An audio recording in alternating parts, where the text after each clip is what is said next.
To our beloved audience, welcome to the state representation of Bremen. It is a great pleasure to welcome you tonight for our discussion about global inequality. And I also welcome everybody online because there's a live stream and you all will also be able to watch the event afterhand as a recap. I'm Karl Mühlbach, founder and managing director of Fiscal Future, an organization of young economists for future-fit financial policy, and I'm going to moderate tonight's discussion. We still got the free seats, please come here up to the front. And let me firstly introduce our host, Dr. Andreas Bovenschulte, who's serving as governor of the state of Bremen since 2019, and also currently assumes as president of the German federal chamber, the Bundesrat, and this is also an invite provided by the federal chamber, so thanks for this. And given that Bremen is truly an open-minded state, it was always possible to look beyond its own horizons. And thus Dr. Bovenschulte noted the recent report on global inequality, which Joost Stieglitz led for the South African G20 presidency. And, well, Dr. Bovenschulte was eager to also discuss the report here in Germany. And therefore, I am extremely glad that Professor Joseph Stieglitz followed his invitation and that I'm able to welcome him to Berlin tonight. Welcome to Berlin, Professor Stieglitz.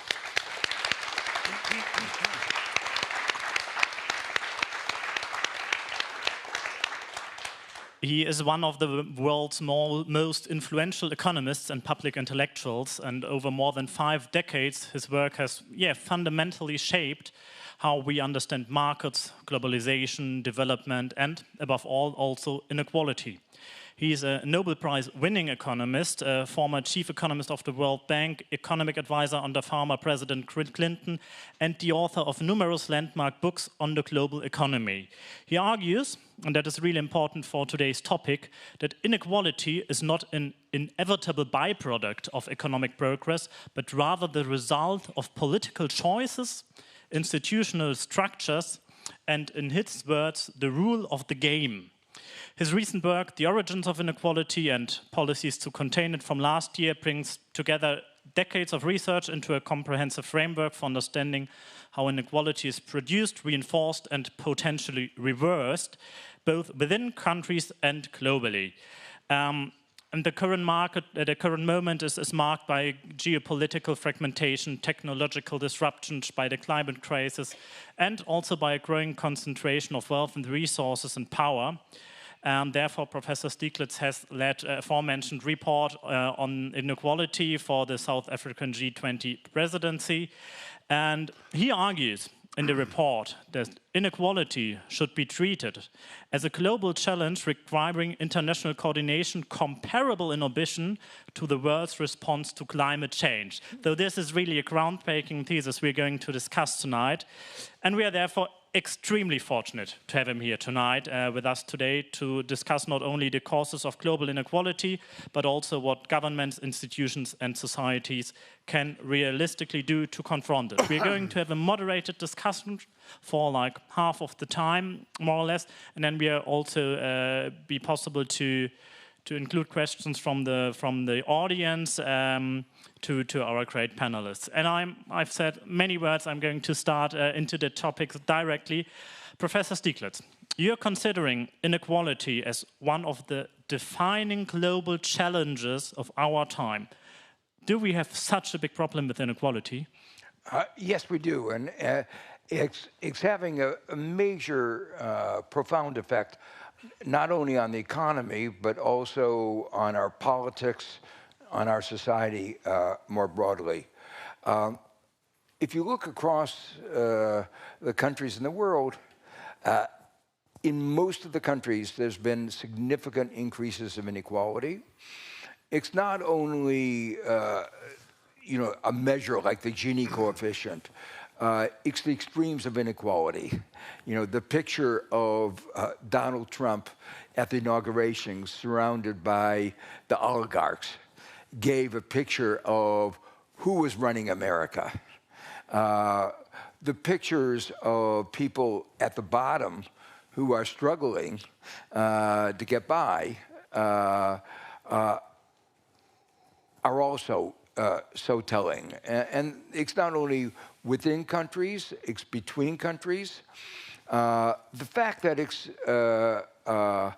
so pervasive in our global economy is why we argued that there ought to be an international panel on inequality, that there was something going on that needed scientific assessment, evidence, research. And just like the IPCC that I actually was fortunate to serve on back in the early 90s, just like the IPCC helped bring the scientific evidence that climate change was real, what was driving it, what could be done, what were the impacts, what could be done about it. Our idea is that this would be a parallel kind of thing where we would try to identify, assess the research on what was happening to inequality in all of the dimensions. I talk about the top, the bottom, the evisceration of the middle, how it's related to the multiple dimensions like equality of opportunity, access to justice, wealth inequality, access to health, all the dimensions. So if you can understand what was going on, what were the drivers, what were the impacts, and what could be done. It was really conceived very parallel to the IPCC. Maybe a quick following up question, because within the German government there are not so much discussions about how to reduce inequality at the moment, but we've had 5 years of economic stagnation. And it's like one of the main priorities of our federal government to boost the economic growth. When I studied economics, I learned that inequality is beneficial for growth and that redistribution hampers inequality. But in your books and your reports, you're saying that reducing inequality could actually boost economic growth. Why is that so? And why is this old idea that also I learned that redistribution would be bad for economic growth? Why is it still so persistent? Yeah, so the old idea was called, Arthur Okun, who was chairman of the Council of Economic Advisors under President Johnson, wrote an influential book called The Big Trade-Off. And he argued that if you wanted to get more equality, you'd have to give up economic performance in some dimension. What we realize today is that's not true. And even places, these are not left-wing places like the IMF, agree with me, or the OECD, the World Bank. There's been a very big change in perspective. Let me just illustrate some of the reasons for this. One of them is the way inequality is created. I mentioned before the oligarchs sitting around Trump.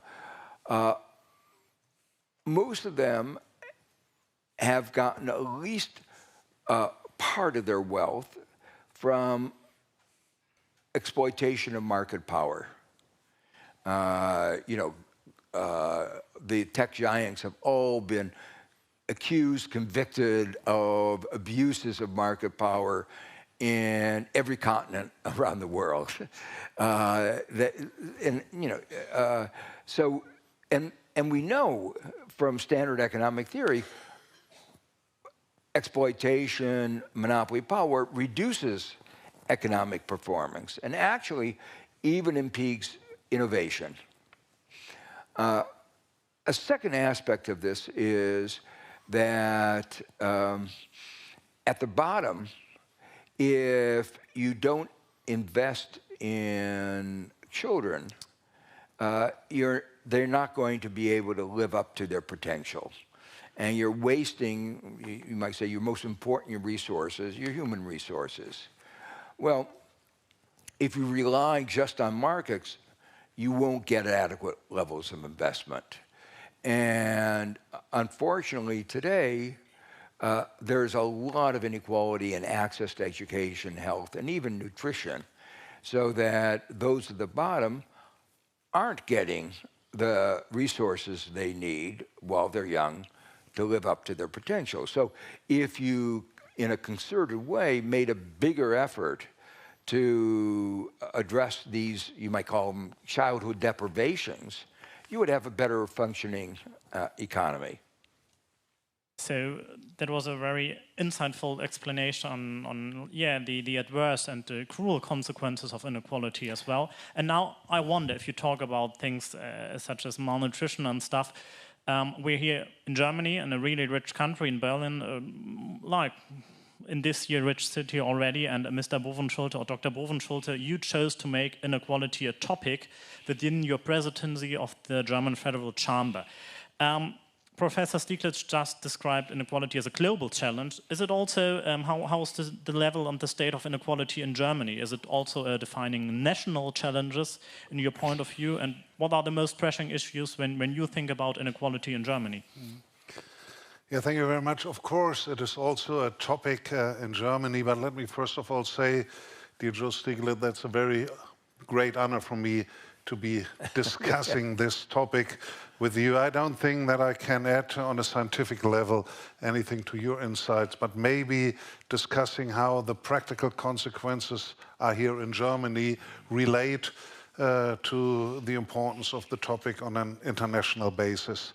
Obviously, Germany is, compared on a worldwide scale, not the most unequal country because well, my wife lived for a couple of years in South Africa. I've been there quite a few times, and then you can experience what real inequality is, even if you dig deeper into a society and not only as a tourist. But nevertheless, inequality is also a topic in Germany. And first of all, if we think about inequality, we tend to think about poverty. Because that's the first thing we say, well, there we have poverty and we have parts of our cities that are poor and other parts that are rich. And if we look at it from an intuitive point of view, we tend to look at it as a problem of poverty, not so much as a problem of inequality. But then if the discussion goes any further, we see that it's not only a problem of poverty, of people not having as much resources as they need, but actually the real influence inequality has, for example, on the democratic system. And that is a point that becomes ever more important in the discussion about inequality, that inequality is actually destroying the basis of a healthy democracy. It's not a very new thought. Rousseau, for example, said you can only have real democracy if you have a more or less equal social and economic base.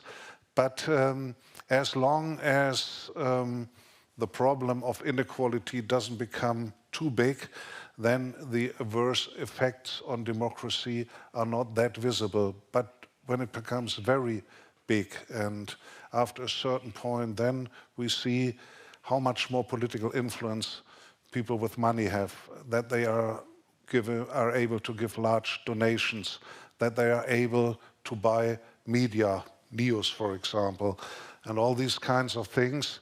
So that is something that is happening in Germany as well at the moment, maybe not as strongly as in the States at the moment, but it still is happening, the refeudalization of politics as a consequence of economic inequality. Now, the figures, if we talk about them, they are clear. The 10% richest in Germany own 60% of all wealth, and the 50% poorest own 2% of all wealth. And if it comes to the distribution of income, it's a bit better. The richest 10% own about 36 to 40% of all income per year, and the poorest 50% about 15 to 20%. So that's a bit better, but still it shows how big inequality is in Germany, and all the effects you describe, you can detect them in Germany as well.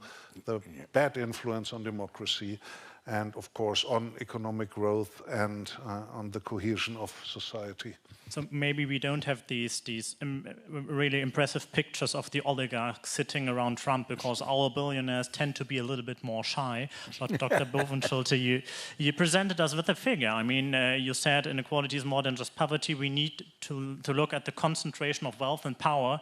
And I've got a question for you, Professor Stieglitz, because I'm a little bit worried, because I've also learned that wealth inequality reinforces itself. If I've got €1 million and let's assume a rate of return of 5%, I get annually €50,000 without having to work a single hour for it, more or less.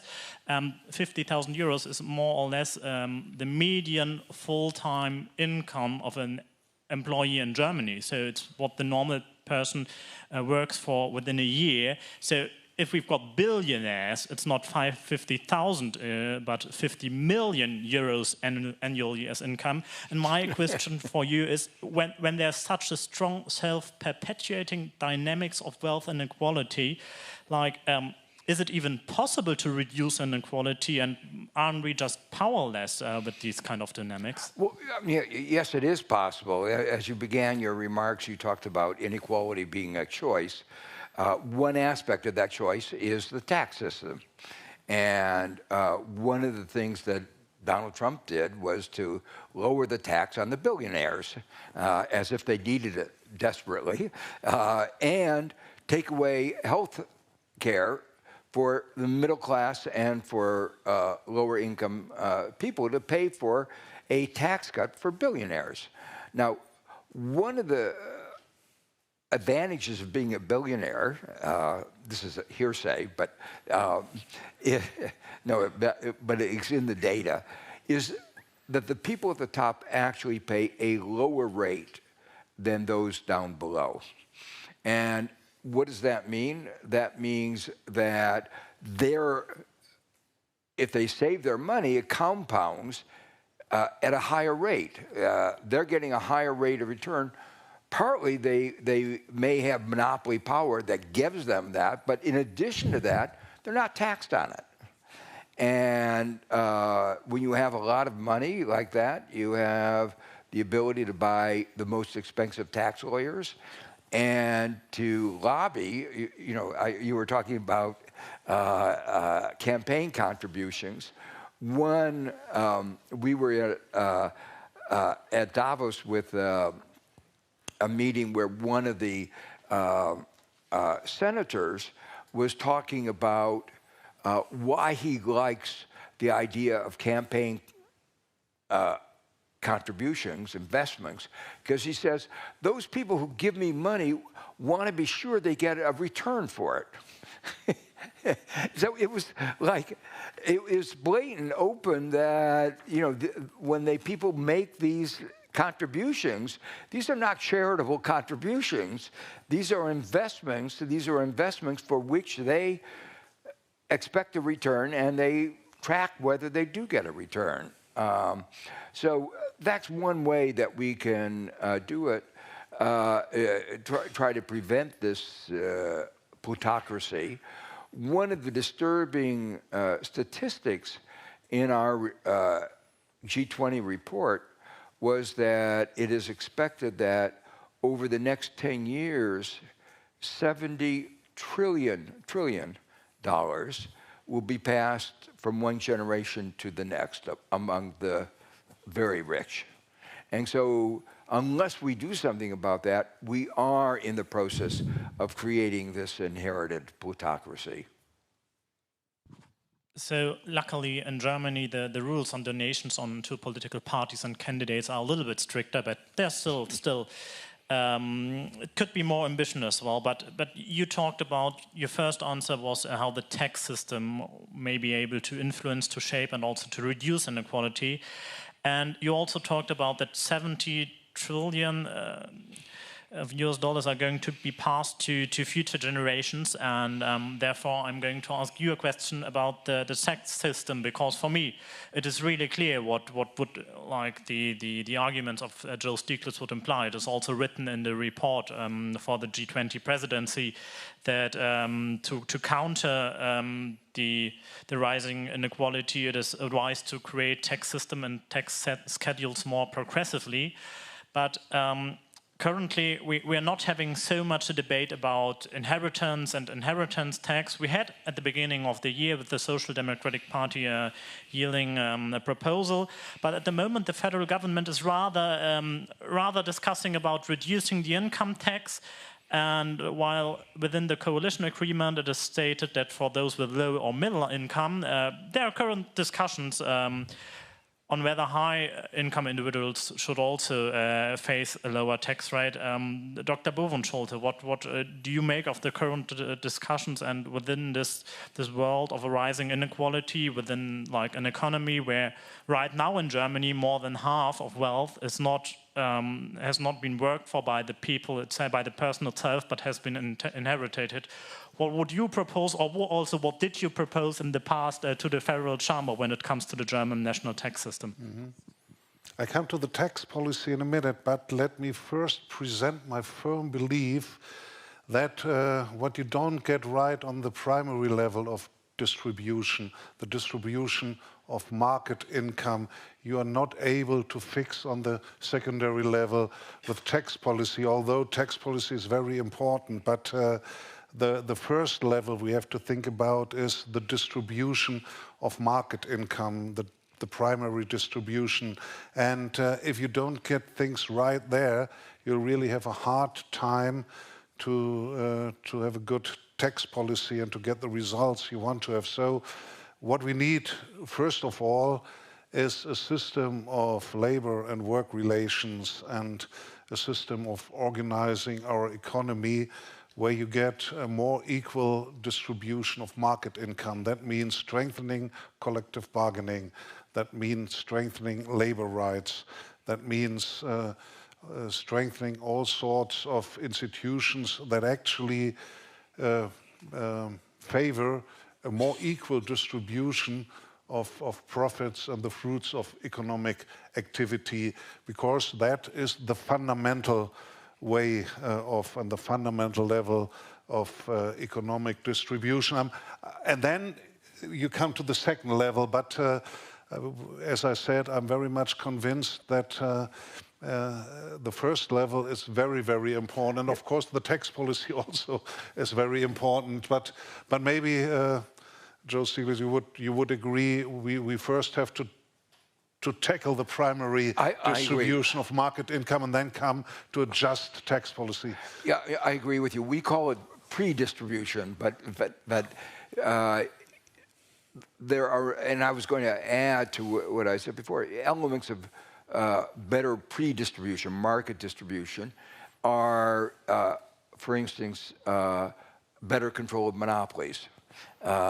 If monopolies not only garner a lot of income to the owners, but they raise prices, so they're taking money away from ordinary people. Lots of forms of market exploitation. There are, corporate governance. One of the problems, you were talking about the distribution of the income of corporations. Many CEOs say they have to get high pay in order to, because the pain of firing workers because they don't have enough money is so great, they have to be compensated for the pain of firing workers. Whereas if they didn't take that income, they wouldn't have to fire as many workers. But anyway, the point is corporate governance laws are also another example of this. One of the striking things about Germany is that its market distribution is not that much better than the United States. That is. Where Germany is doing well compared to the United States is in the redistribution. And I always found that very interesting, and that follows on with what you were saying, that Germany really needs to do a better job in the market distribution of income. We have to do a better job in market distribution, because if you look how our union membership declined over the last 40 years, and we now have an organization rate of, Carsten, 20%, I think, not much more. And collective bargaining has lost a lot of its impact, and not in Bremen though. We also 56 of our workers still are in some kind of collective bargaining system, but in the whole of Germany.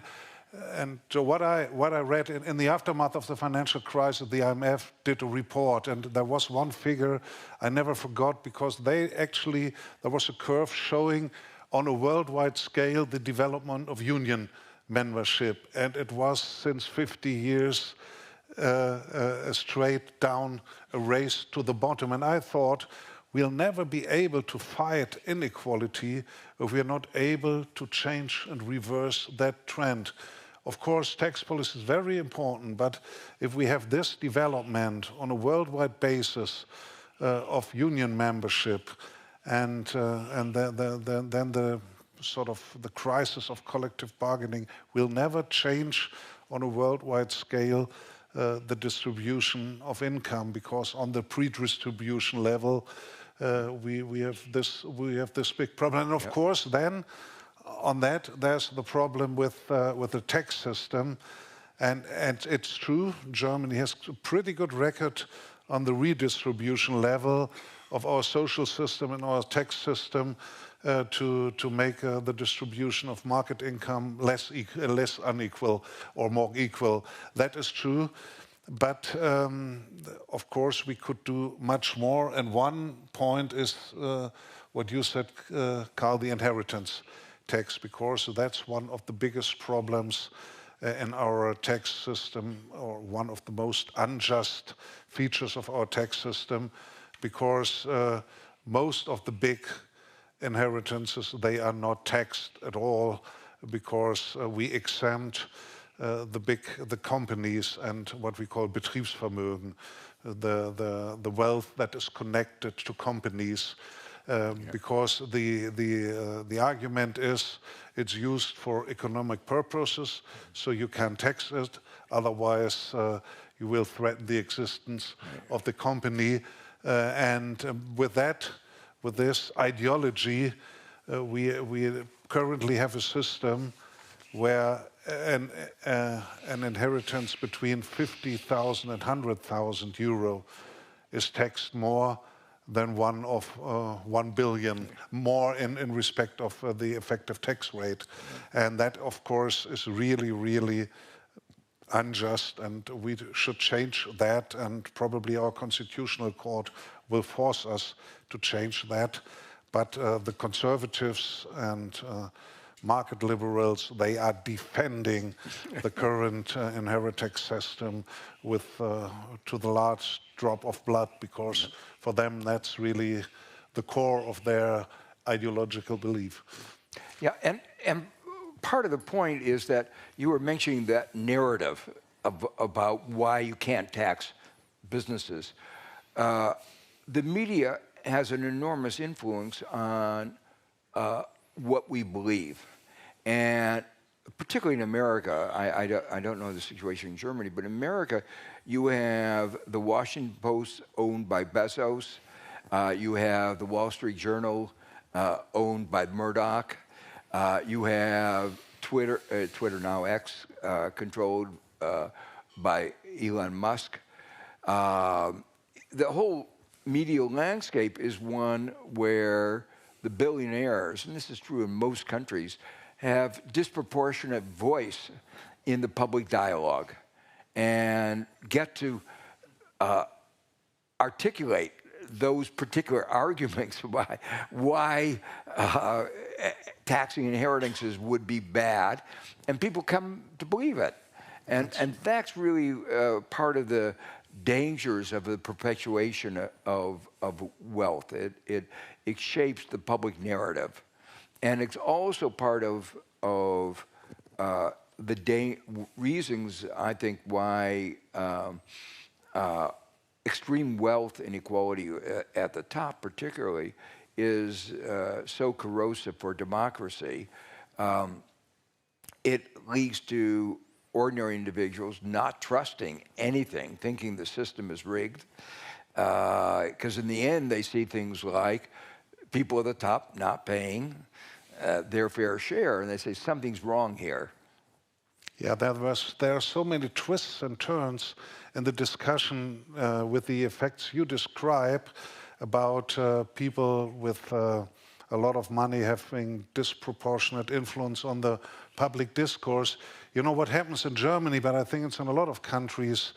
Over the last 30 years, more and more people think that things are unjust, not equal in our society. And they say the rich and the poor, and the gap is widening ever more. That's what most of the people believe. But then, if it comes to political consequences, there is no consensus, there is no political strategy, so you can't translate and transform this uneasiness with inequality, which is shared by so many people.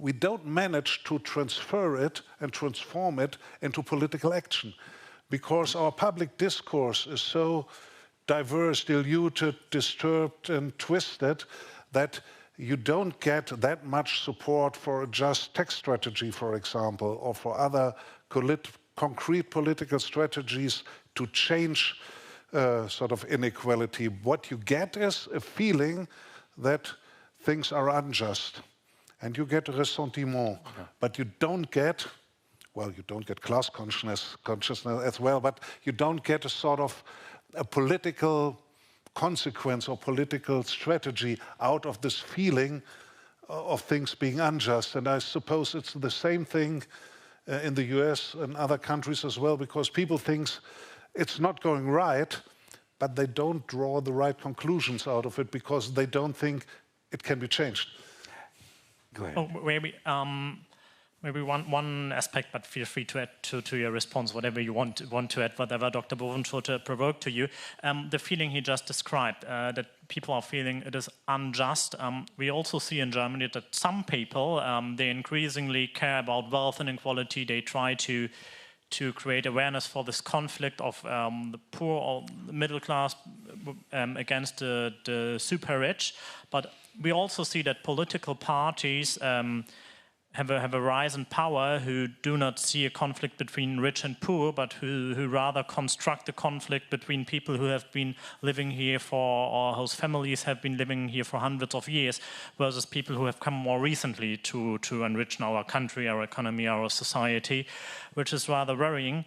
And maybe we're here talking about wealth inequality, and I think we all agree how much of a problem wealth inequality is, but we're a little bit frustrated that we can't seem to mobilize political majorities. And therefore, the question to you, Professor Stieglitz, in your report to the G20, you proposed to create an international panel on inequality, and similar to the IPCC for climate change. Do you think that could be like a breakthrough in order to mobilize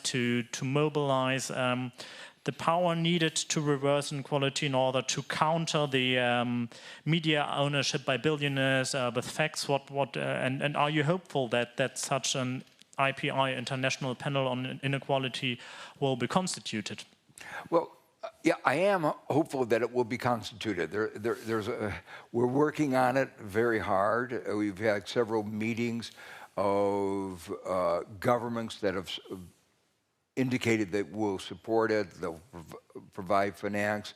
We're working, on the best way to establish it. One of this is a side point, but an important one. I think many of us who are engaged in this also believe that if we succeed, it will show that multilateralism is still alive. That countries, not every country will join. I don't expect Trump to join, but that a large number of countries, very large number of countries, will support it. And we've gotten the support of the African Union. There is a group of countries, I think, that were together in Germany, called Democracy Forever, that 20 countries got together and supported this initiative. So between the two, we already have a large body of countries supporting it. I think the IPCC, as an independent scientific body looking at climate change, clearly overwhelmed the fossil fuel industry. The fossil fuel industry did not really want to talk about the effect that they were having on climate change. And if it had been left to the ordinary media, I think it would have been a big fight. And the IPCC would have said is, you know, the evidence is just overwhelming. There is no debate about this.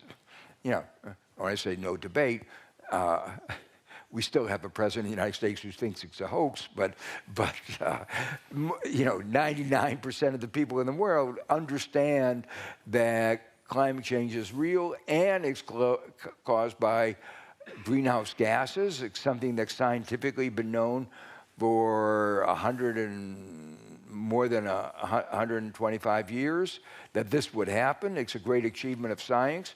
That theory, as a theorist, that they predicted climate change in a way before it was detected. So I'm hopeful that by creating a scientific body with credibility, when you say that there has been these enormous increases in inequality, that here are some of the reasons, and those, you know, picking up on how has market income become more unequal, market labor income, division between labor and capital, role of monopoly power, corporate CEOs walking off with a larger share, you know, all those elements. What is the evidence on that? And by presenting it, I think that will overwhelm the stories on the other side. And a big question, for instance, they've been engaged in a debate in France on a minimum wealth tax of 2%. And it's a minimum tax where if you say you have stocks and you pay capital gains taxes and dividend taxes, then you won't have to pay. You know, it's a 2% on your wealth. But if you're somehow engaged in one of the many ways your tax advisors have taught you to avoid taxes, you'll have to pay a 2% tax. And there are allegations that that tax, as low, as minimum as it is, would result in massive migration out of France. It's the same kind of argument that you were talking. I think the evidence is overwhelming against that kind of migration, and there are many countries that have put in place measures to combat it if it were a problem, like exit taxes.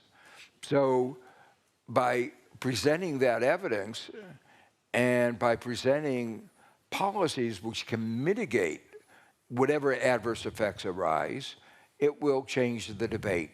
It will make it, you know, available to everybody. Hopefully, even the newspapers who are owned by the billionaires, their reporters often do honest reporting, and this gives them the kind of data easily accessible that will allow them to write the story. Well, say, this is what these guys claim, but the evidence is, you know, as certified by, you know, IPI, and that's not true. Maybe that was a really, really convincing answer on how the IPI might help, and I personally wish so much that Germany would join the IPI. Maybe I know there's still a lot of convincing work to do, but maybe to switch the topic a little bit and to reconnect another time. I mean, we're talking here being a little bit frustrated about inequality isn't tackled directly by our federal government, but there are also other measures highly influential on inequality. I think there's been a scientific finding from a year or 2 years ago that public services and public wealth have even stronger beneficial effect on inequality than like direct transfers. So there are measures apart from the tax transfer system that help. And in your report, you also stated that across all major regions, private wealth has grown significantly over the past decades, but public wealth has stagnated or declined. And that's my question to Dr. Bovenschulte here. How was the, evolution of public wealth in Germany, and what do you think about current measures? I mean, there's an elephant in the room. There's the 500 billion new infrastructure fund from last year, which is going to modernize our infrastructure. What do you make of this change in politics, and how do you look upon the future of public wealth and public services in Germany? Because they are crucial to inequality as well. Yeah, I think these findings that are true for the world in general are true for Germany as well. If you look at the facts and figures, you see that public wealth has declined over the last 50 years, which has a lot to do with we didn't invest as much as we should have in public infrastructure.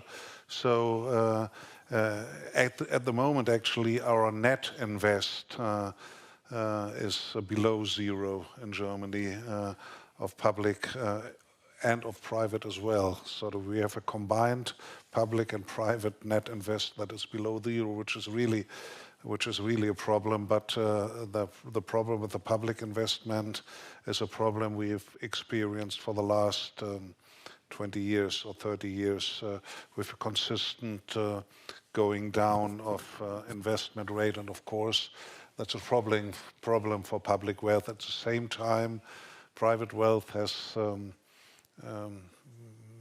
risen a lot, sometimes because it was just accumulated, sometimes because of asset inflation with it as well.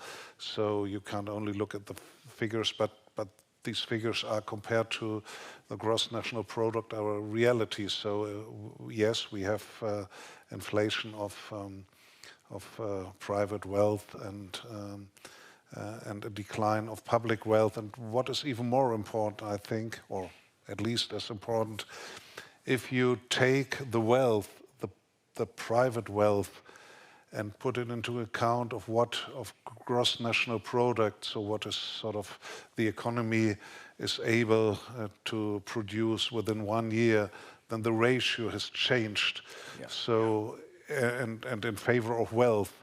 So that is really a problem, because if the wealth in respect of gross national product grows and grows and grows, then wealth dominates economic activity even more. And of course, it wants to have interest and demands the interest from what is produced every year. So that is really a problem, and the reason why Piketty was so depressed about the possibility of inequality could be changed. And I'm glad when I read that you said inequality is not a fate, but it's a political decision.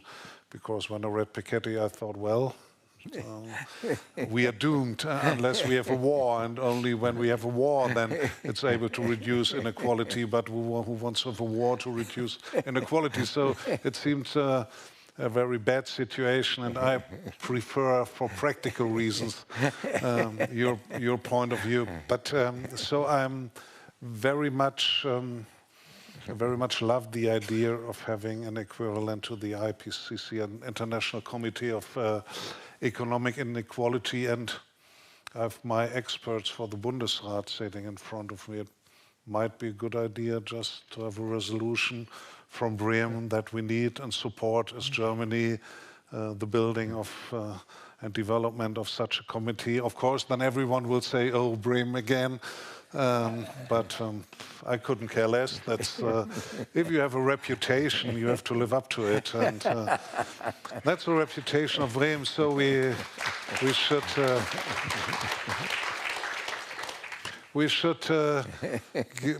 give it a second thought, Nancy. Oh.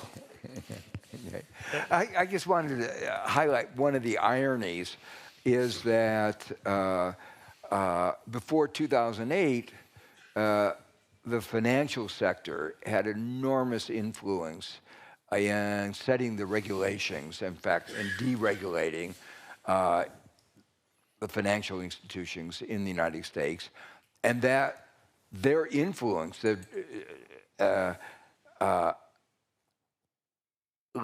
to the financial crisis of 2008. What was the response to the financial crisis? Lower interest rates. What was the effect of lowering interest rates? It was an asset boom. Who benefits from the asset boom? Those who own assets. Who were the people who owned the assets? The very rich people. So the irony is the financial crisis was caused by the influence of these very rich financial institutions and rich people more generally. And who wins as a result? The same group of people. So, in a way, it was, millions of Americans lost their homes, they lost their jobs, they lost a lot of their wealth. So those at the bottom suffered, and the people who caused the problem got away with having even more wealth. So you're talking about the people who caused the problem are even accumulating wealth. Maybe first of all, because I'm asking you my question, I've got thousands more of interesting questions, but I don't want to be egoistic and not share the opportunity with you. So after my next question, I'm going to also to include you, our beloved audience, into the discussion. So please already be ready and think about questions. We've got people with microphones who will then be walking through the rows. But first, the very rich people, they are not reliant on the state. They are not reliant on public services. I mean, they can do homeschooling, they can just finance. And there was, you brought in a really provocative thesis. You wrote a book that you named The Road to Freedom. Freedom, which is rather a value that has been taken hold by conservatives or market liberals, but you argue that the real freedom is not just about having no government interference, but the true freedom means people have fair opportunities, healthcare, education, safety, a clean environment, and much more.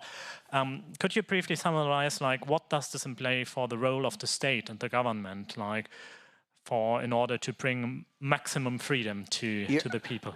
So, part of the idea is something I alluded to earlier, freedom to live up to your potential. That's, in some ways, the most important freedom. But in my book, I also, I was, the title of the book was making fun of a book by Friedrich Hayek, who got a Nobel Prize, and he wrote a book, The Road to Serfdom. And his thesis was too big of a government, the welfare state, a government that tries to keep the economy at full employment. I mean, this guy is really that too activist of government was going to lead to a totalitarian state, to serfdom, and what I argue in the book is that if you look around the world, you see authoritarian populism growing, like in the United States, in places where government's not done enough, much more than where it's done a lot. It's when they see this growing inequality on the one hand and they're not doing very well on the other, that's when there's a lack of trust, the system is rigged, and they say, they say, will you fix this? And they look to an authoritarian figure to do that. But part of the reason I looked at many of the dimensions of this concept of freedom, and just 2 points I'll make. One is that one person's freedom is another person's unfreedom. That is to say, and I was motivated in part to write this during the pandemic. My freedom not to wear a mask is going to result in your getting COVID-19, your loss of freedom to live, or not to go to a hospital, not to get the disease. And in the United States, we have this crazy idea that everybody should have the right to carry an AK-47 automatic machine gun around. That's a basic human right, they say.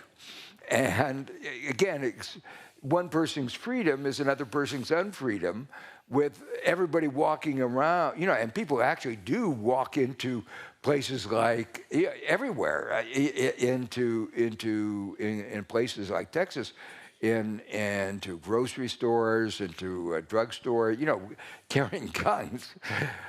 We have a mass murder at least once a week and often once a day. And what does that mean?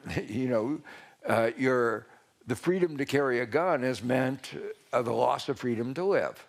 So that was first. Any civilized society needs to have a set of regulations to balance these freedoms. And the cases I just gave, it's pretty clear how I think a reasonable society would make that balance. There are other cases that are more difficult. The second point I wanted to make is that is the importance of collective action, working together as a society. And in some ways, you get this, again, conundrum that taking away somebody's freedom can actually, in more meaningful ways, enhance their freedom.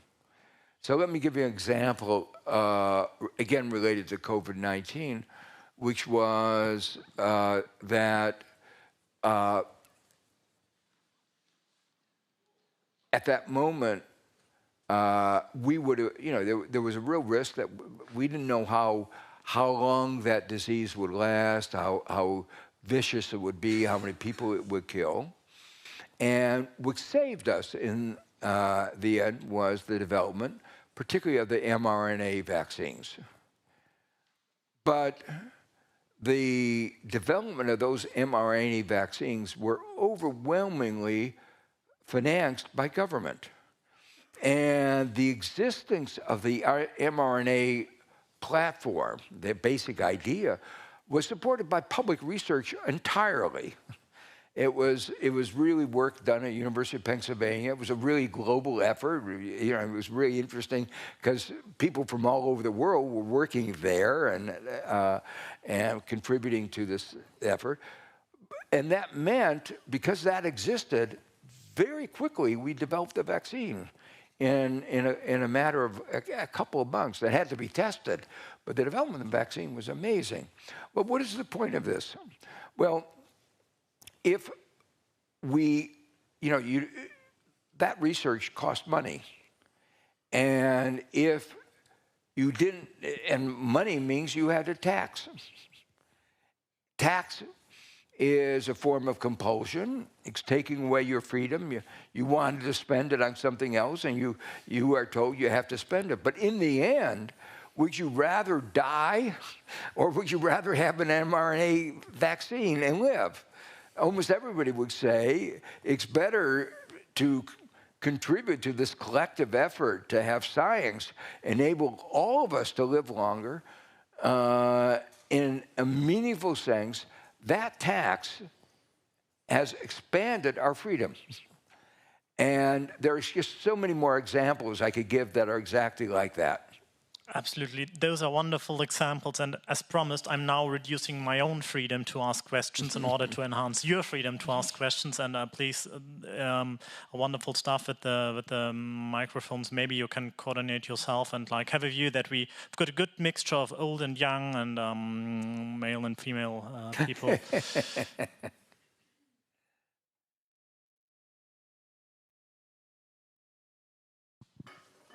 Over here, hi. Thanks. Mr. Stieglitz, over here in the back.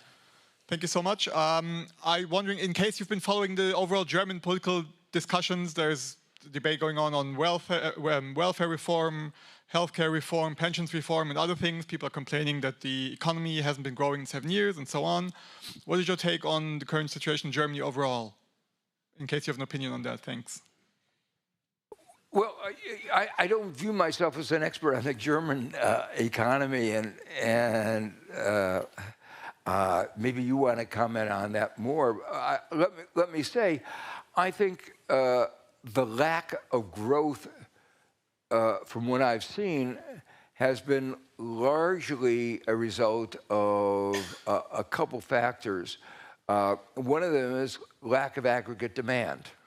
The debt brake for a long time constrained your economy. And, the basic insight of economics over the last 80 years is if you don't provide enough aggregate demand, including through public expenditures, your economy won't grow. And if you have too unequal of a society, aggregate demand will be weak because consumption is higher at middle income than it is at as a share of income than it is at the top. So that was one factor that I think that has contributed to the weakness of the German economy.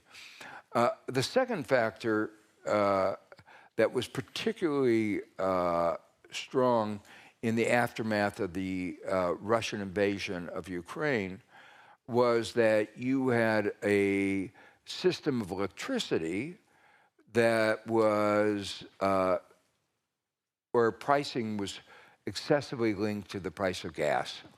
It was not a good regulatory system. And electricity is really important for the functioning of the economy. When you have prices go up like that, it can force small businesses to go into bankruptcy. It can be very disruptive to the economy. You talk about what are the laws of economics or nature and what are the laws of people and society. There was no reason. There were some people who said that's economic efficiency. I thought that was nonsense.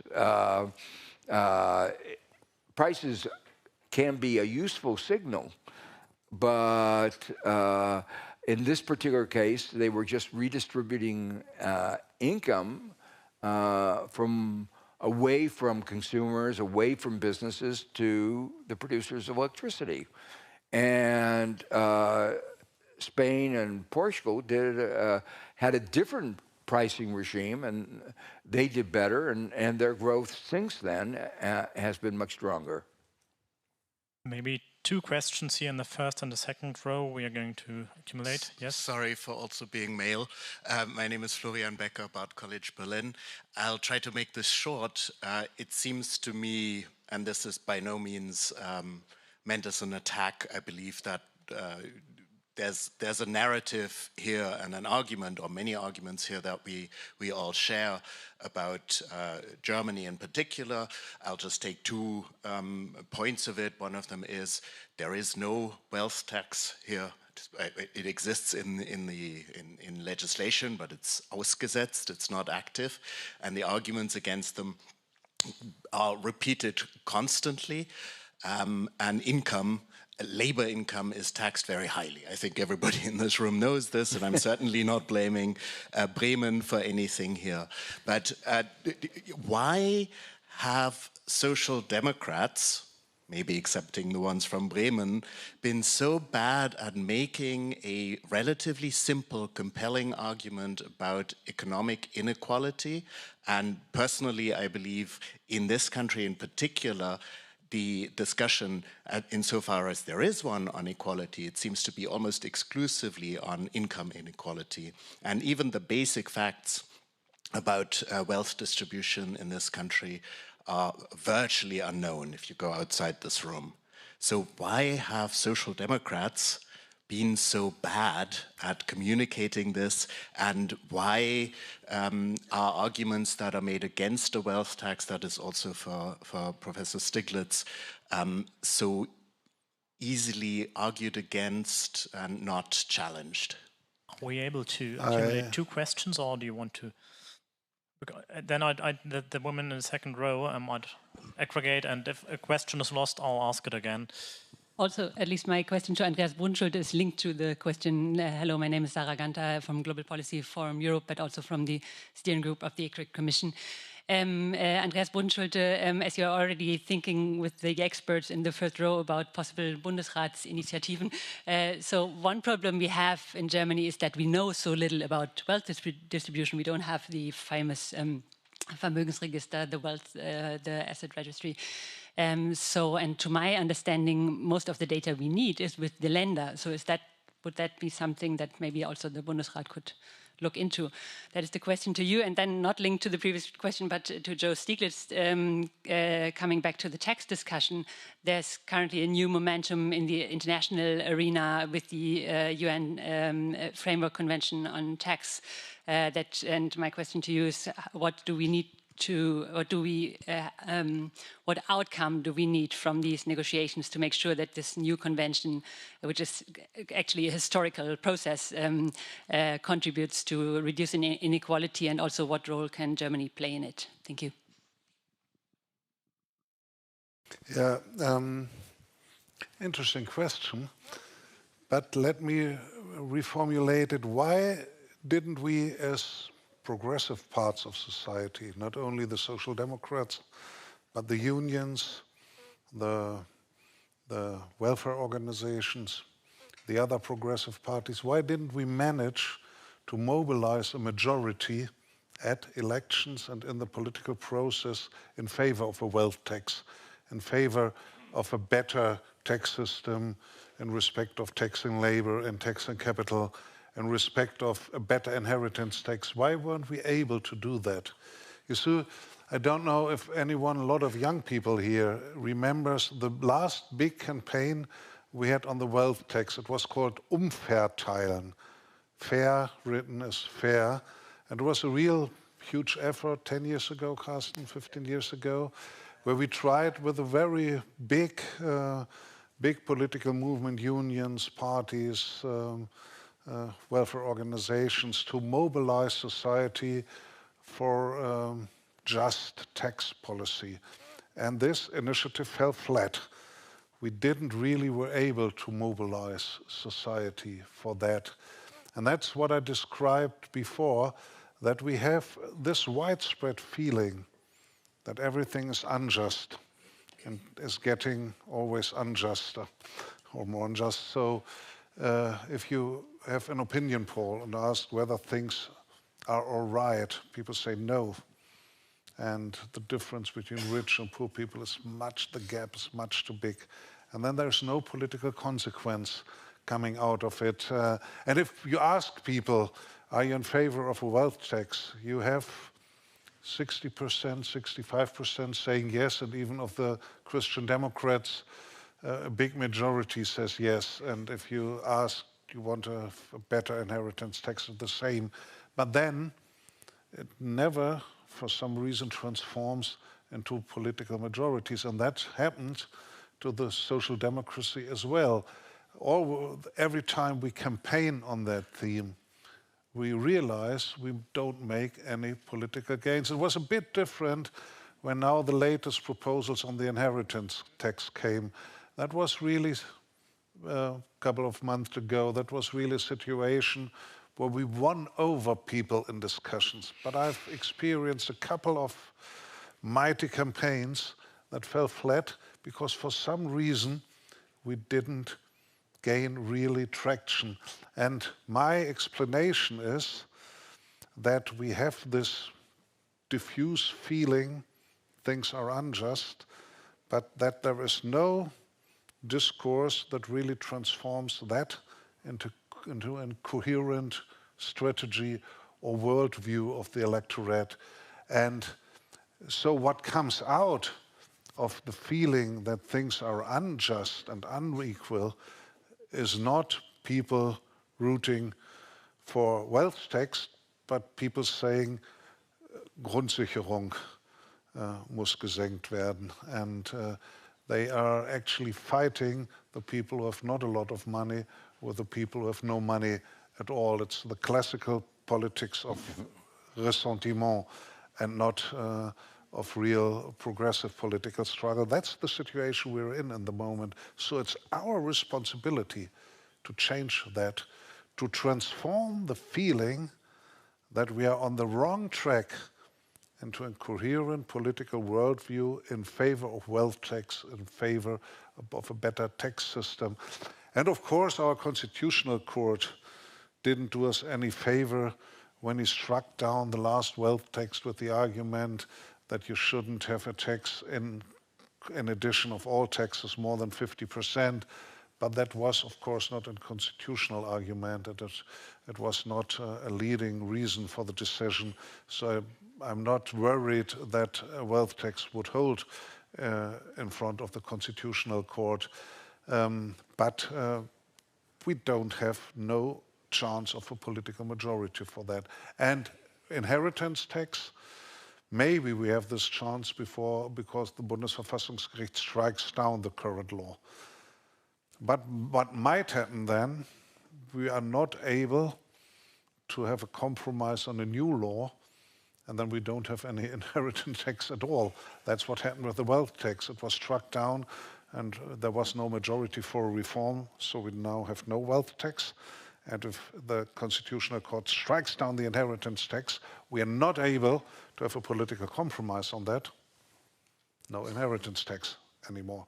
So I don't think that's the likely outcome, but that's the possible outcome. So let me summarize. Although the SPD is responsible for almost everything, it's not the responsibility only of the SPD that we have made no progress.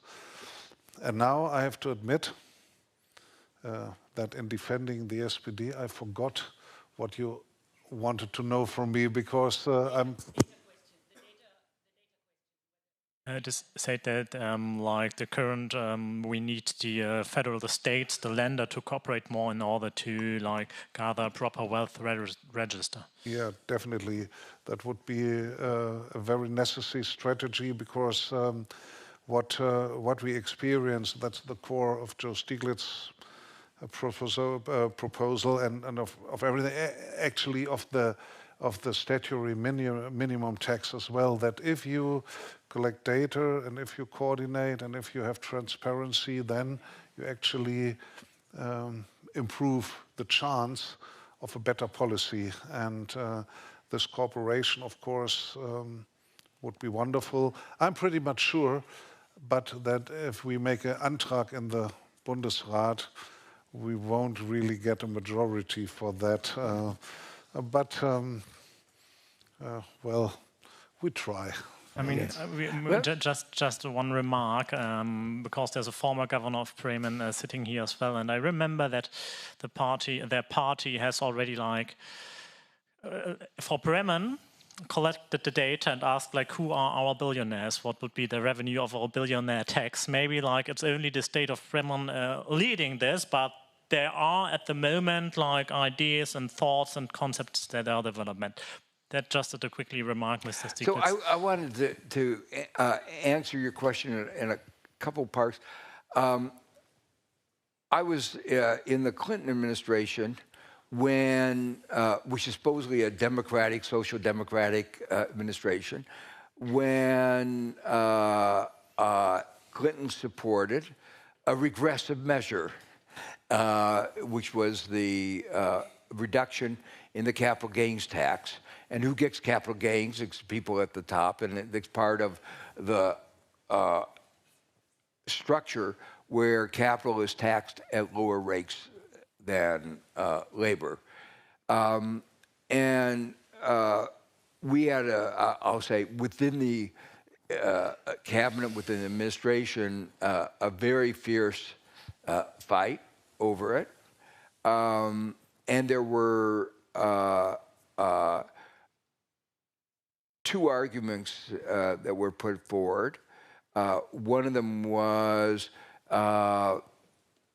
money in politics. We need Wall Street's money to run our campaigns, and American campaigns are very, very expensive. They're, orders of magnitude. American campaigns cost in the billions of dollars, so you really need a lot of money. So it was what. So it was the money. It was a political strategy of what they call triangulation.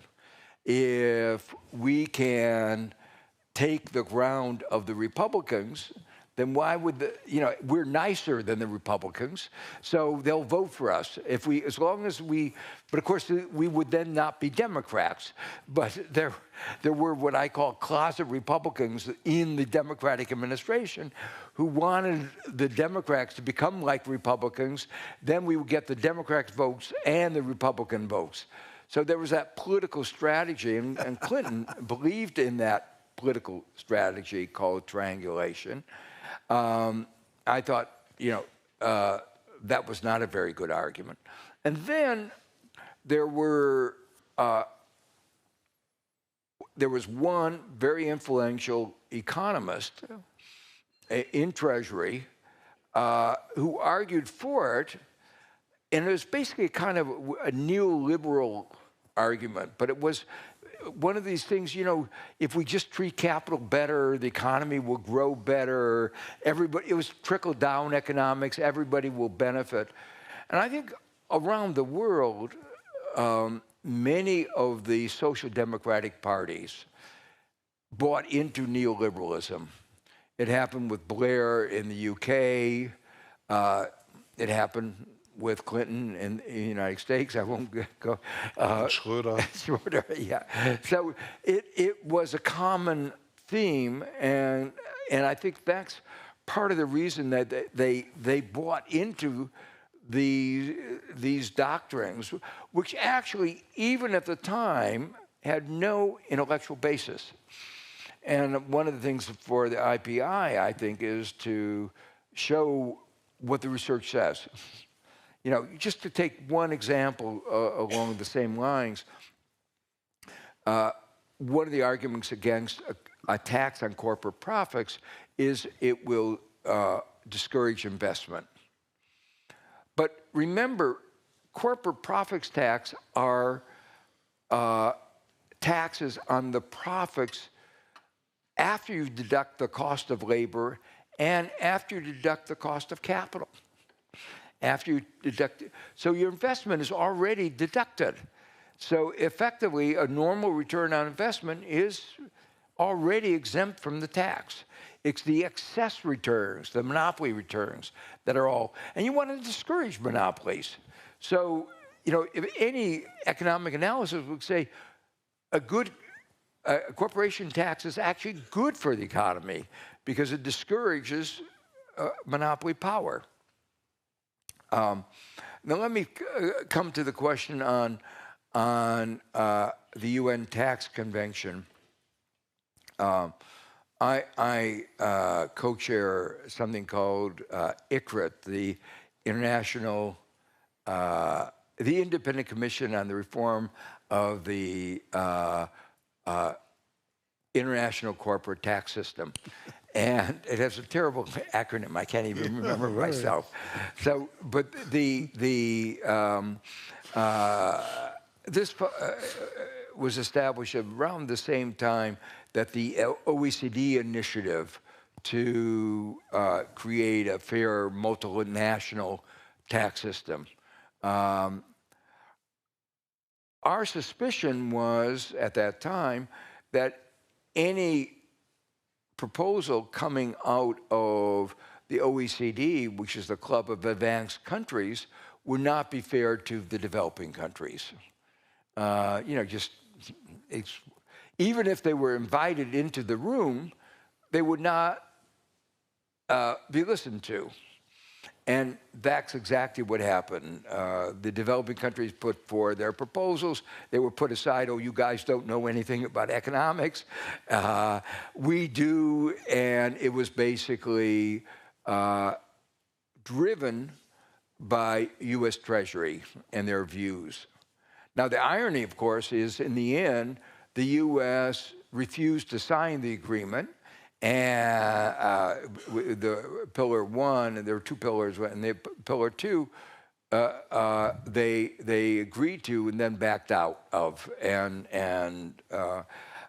So the rest of the world compromised to the U.S. position, and then the U.S. said, "Oh, by the way, we're not going to agree to it." So, and that's providing some of the motivation for having it in a more inclusive place, which is the UN. And that's what they're trying to do. In many ways, the good news is the US has decided not to participate. I say it's good news is it would be better news if the US participated constructively, but that's not going to happen. So, given that they are not going to be constructive, letting the rest of the world try to put together a framework of fair taxation seems to me something, and there are lots of technical issues like how do you tax cross-border digital services. I don't want to say that they're easy, but we have a pretty good foundation of what would be a fair division of the profits that are generated by multinationals. And so what I'm hopeful is that that process will go forward and in a cooperative spirit where it's not, there'll be a lot of pressure from the multinationals to try to devise systems that allow them to avoid taxation. And I think it will be very important for Germany and other countries to try to make sure that that doesn't happen. So let's do a little show of hands to see with how many questions we still have to deal. And so, of course, the audience. So there's maybe one question here, right, in the first row, and let's also accumulate questions to have a better view. It's really just male people having questions at the moment. There, we've got 1 and 2 questions. Please, both with the same. Yeah, thank you very much. I want to pick up the discussion about the mobilization of people. And I want to ask you, Joe Stiglitz, about the developments in the US. I mean, in New York City, we have a new mayor, or you have a new mayor, and he developed impressive proposals and measures and so on. And as far as I understood, by now he got it. But will he overcome, and will this overcome in a long for a longer time? That's my first question. Then the second one, sorry, very shortly. As I read in California, there is a debate about a 5% tax for rich people or for revenues there and so on.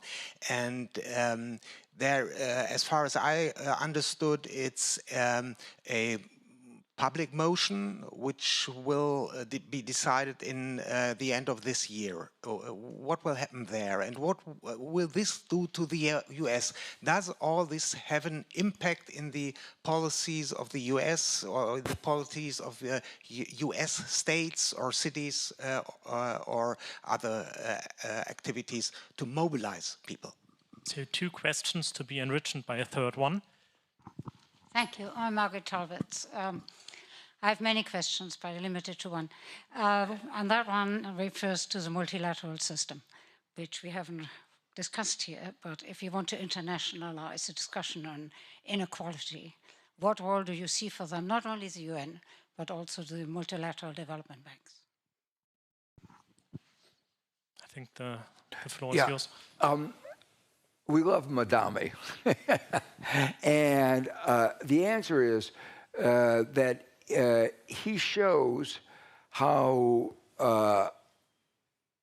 one election at a local level can have enormous influence, not only in the United States, but around the world. It is amazing as we travel around the world how many people, his message has resonated with.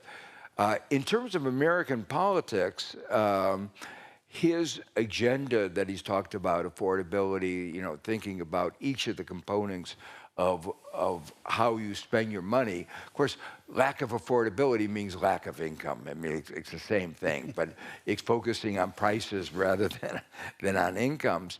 That's an issue that I think Trump does not want to deal with, but he won't be able to run away from. And with the price of oil, the inflation going up, people's perception of lack of affordability will become a critical issue, I think, in the coming election. So he's been extraordinarily successful in defining a political issue that will be a defining issue in the coming elections throughout the United States. I think he has also articulated a whole set of needs that we have, transport, housing, pre-K education. We don't have adequate pre-K, pre-kindergarten resources. We have a very complicated structure in New York City because many of the things that New York City would like to do have to be approved by the state. So the politics between the governor and the mayor are very complex. And the mayor before the previous mayor, Blasio, had a very difficult relationship with Cuomo, who was the governor. And many things that should have gotten done didn't. Madame has managed to develop a good relationship. Hasn't gotten everything he wanted, but has gotten funding for pre-K. He got a new tax, a pied-à-terre tax for non-resident second homes in New York, and there are a lot of people who've bought, multi-million-dollar apartments as just in case, if they have to leave Russia or they have to leave China or they have to leave Turkey or whatever country, they want a place. So they're empty. So in the middle of the city, you have a lot of empty apartments. He's got an agreement about a tax on these people who are not, are occupying space but not contributing to the city. So that's been all to the good. In terms of a conventional mayor, he's managed to balance the budget in ways that have preserved the services that are essential. So he's prioritized things, I think, in a good way. So we're all hopeful. We understand how difficult it is. In terms of communication, which is one, he's been very effective. If any of you visit New York, you'll see him trying to tell people to sign up for pre-K education. He's out there fixing potholes in the streets, and those of you who drive around New York know that we have a lot of potholes. So he's out there, so talking to the people who are providing public services and reminding people how important those public services are.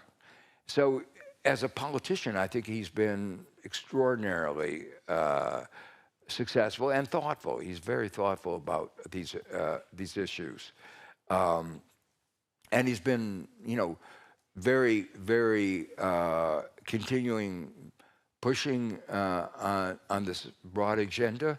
On April 15th, which is the day that we have to pay taxes, so it's tax day, we call it, he organized a panel with me and Gabriel Zuckman, where we talked about how unfair the tax system was and what needed to be done about it. So it's, he's out there in many, and he participated in a really very constructive way. Now, on the issue about multilateral institutions, there are at least two aspects of that. One of the things that we hope the IPI will do will be to assess, evaluate the consequences of alternative rules of the game at the international level. So we mentioned earlier that the role that the rules of the game play in determining inequality. An important aspect of the rules of the game, for instance, are the intellectual property rules at the WTO. And the current rules resulted in vaccine apartheid and, increased inequality. We were talking before about the tax rules and the UN Convention. So all the rules have major effects on the inequality between countries and inequality within countries. And so trying to assess that. And that, when those rules are discussed, the consequences for inequality are almost never mentioned or weren't mentioned during the last 50 years. And what we want to do is bring up that will be one of the things. And that's one of the reasons why we think it's an appropriate topic for the G20 and the UN to be engaged in. Then the second obvious issue is the whole role of multilateral development banks, debt forgiveness. How do we manage the debt of the poorest countries? And obviously, again, that has enormous impact on the inequalities between countries, particularly the poorest countries. One of the striking aspects of what's happened over the last 50 years is because of the success of China and India, in some ways, global inequality has gone down. But at the same time, the disparity between Africa and the poorest countries in Africa, or the poorest countries around the world, and the richest has increased. So that highlights that you can't use simple metrics. You have to have a more nuanced picture of what is going on to really assess the impacts and what is really going on in inequality around the world. I'm afraid and deeply sorry, but we are running out of time. Professor Stieglitz, Dr. Bovenschulte, thank you so much for this wonderful discussion.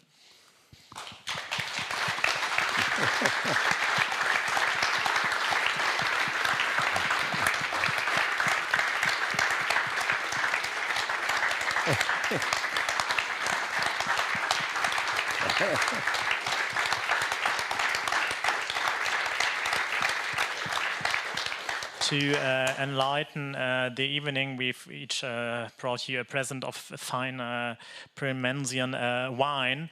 But it's not only to thank to you, also thanks to you, our guests, for joining tonight's discussion, for all the bright questions. You're warmly invited to stay with us for another hour for a reception. During the panel, I already noticed the wonderful smell of food coming from the foyer back there.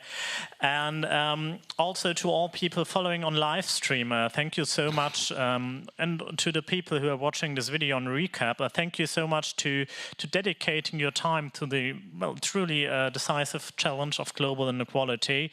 And let me close this event with many thanks to the Bundesrat on one hand, but also to the staff of the Senate representation of Bremen who made this event possible on such a short notice. Thanks to you guys as well, and have a great evening.